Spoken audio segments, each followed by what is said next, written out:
Hi guys, welcome back to PRC Foundation. How are you? I hope you are doing well.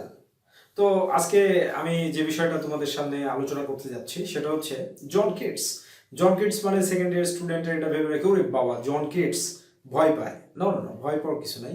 কারণ পড়ার যদি অনুপযোগী হইতো তাহলে কিন্তু জন কিটসের কবিতা কখনো দেওয়া হতো না। বরং জন কিটস হচ্ছে আমার ফেভারিট এবং আশা করছি আমার ভিডিও লেকচারগুলো দেখার পরে তোমাদেরও ফেভারিট হবে ইনশাআল্লাহ। ঠিক আছে, তো আজকে জন কিটসের যে কবিতাটা নিয়ে আলোচনা করবো আমরা সেটা হচ্ছে ode on melancholy. For your kind information, এখানে একটা বিষয় বলে রাখি যে ওড অন মিলানকলি 1819-এ লেখা হয়েছিল।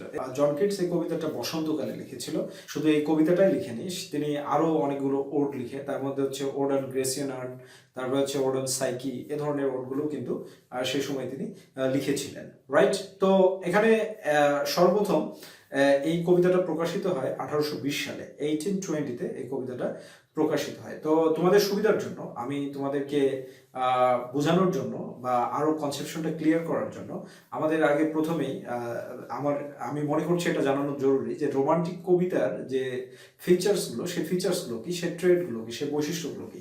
রোমান্টিক কবিতার ফিচার্স যেটা বা বৈশিষ্ট্য যেটা সেটা হচ্ছে যে রোমান্টিক কবিতা দুইটা বৈশিষ্ট্য তোমাকে সিরিয়ালি মনে রাখতে হবে। ফার্স্ট অফ অল, প্রথম বৈশিষ্ট্য যেটা সেটা হচ্ছে হাই ইমাজিনেশন, আর দ্বিতীয় নাম্বারটা হচ্ছে সাবজেক্টিভিটি। ওকে, এই দুইটা সিরিয়ালি মনে রাখবে। First one high imagination, second one subjectivity. এরপরে যেটা আছে love for nature, love for beauty, sensuousness, Hellenism.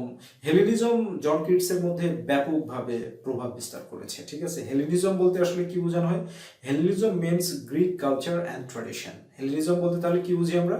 Hellenism means Greek culture and tradition, অর্থাৎ গ্রিক কালচার এবং ট্র্যাডিশন হচ্ছে হেলেনিজম। রাইট, এরপরে যেগুলো আছে সেটা হচ্ছে ডিস্টেন্স রেফারেন্স, এগুলো আছে।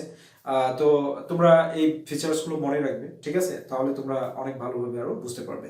এই কবিতায় প্রধানত দুইটা দিকের উপরে আমাদের দৃষ্টি দিতে হবে। এক নম্বর হচ্ছে নেগেটিভ ক্যাপাসিটি, আর দুই নম্বর হচ্ছে যেটা সেটা হচ্ছে পার্সনিফিকেশন।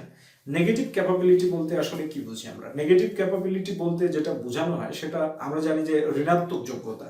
আসলে ঋণাত্মক যোগ্যতা বলতে যে বিষয়টা জন কিটস বুঝিয়েছেন সেটা হচ্ছে যে মানুষের সাইকোলজিক্যাল ফ্যাক্ট, অর্থাৎ বর্তমান বাস্তবিক জীবনের যে ফ্রেড অ্যান্ড ফেভার, এগুলো থেকে মানে সাময়িক একটা মুক্তির জন্য প্রত্যেকটা মানুষ যে কল্পনার জগতে ভাসে, সেটাই মূলত নেগেটিভ ক্যাপাবিলিটি হিসাবে দেখানো হয়েছে, বা এটাই নেগেটিভ ক্যাপাবিলিটি হিসাবে গণ্য করা হয়। তো এবার চলো আমরা জেনে নিই যে জন কিটসের লাইফ ডিউরেশনটা কি। Life duration is very much important, কারণ লাইফ ডিউরেশন হচ্ছে তোমার তুমি যদি শর্ট বা ব্রড যে কোনো কোশ্চেন লেখার সময় যদি লাইফ ডিউরেশনটা উঠাতে পারো তাহলে এটা একটা এক্সট্রা আউটপুট হিসাবে কনসিডার করা হবে। অবশ্যই তোমাকে কোটেশনও উঠাতে হবে। কোটেশন ছাড়া আসলে লিটারেচারের ব্রড কোশ্চেন্সগুলো সঠিক রূপ নিতে পারে না। ঠিক আছে, তো তুমি কবিতার লেকচার ভালোভাবে শুনবে এবং পড়বে, তাহলে তোমার কনসেপশনটা ফুলফিল ক্লিয়ার হয়ে যাবে। তো জন কিটসের লাইফ ডিউরেশন হচ্ছে 1795 টু 1821, অর্থাৎ 1795 সাল থেকে 1821 সাল পর্যন্ত জন কিটস এই পৃথিবীতে তার লাইফ ডিউরেশনটা ছিল। এবং তিনি একজন প্রলিফিক রাইটার, এবং তার মৃত্যুর পরে প্রথম জীবনে তিনি যখন জীবিত ছিলেন তখন বিভিন্ন দিক থেকে অ্যাটাকড হয়েছিল, কিন্তু তার মৃত্যুর পরে টি.এস. এলিয়ট তাকে বিখ্যাত কবি হিসাবে কিন্তু প্রতিষ্ঠিত করে। এবং আমরা পি.বি. শেলির অ্যাডোনাইস কবিতার মাধ্যমেও আমরা বুঝতে পারি যে জন কিটস আসলে কত বড় মাপের কবি। ঠিক আছে, তো ওড অন মেলানকলি এই কবিতার আমরা দুইটা পার্টে আলোচনা করব, ফার্স্ট পার্ট এবং সেকেন্ড পার্ট। তো ফার্স্ট অফ অল আমরা এটা জেনে নিই এখন যে ওড বলতে আসলে কি বুঝি।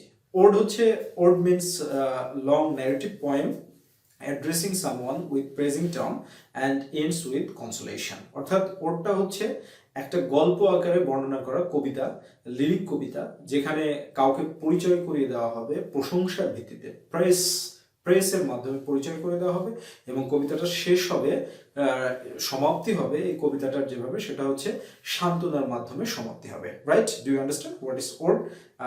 আশা করি বুঝতে পেরেছো। তো এখানে ওড অন মিলানকলি, মিলানকলি শব্দের অর্থটা যেটা সেটা হচ্ছে দুঃখ। মিলানকলি শব্দের অর্থ কি? দুঃখ। দুঃখকে পরিচয় করে দেওয়া হয়েছে। তোমাদের একটা প্রশ্ন করি, একটা কোয়েশ্চেন করি। কোয়েশ্চেনটা হচ্ছে এটাই যে পৃথিবীতে এমন একটা মানুষ আছে যার জীবনে দুঃখ নাই?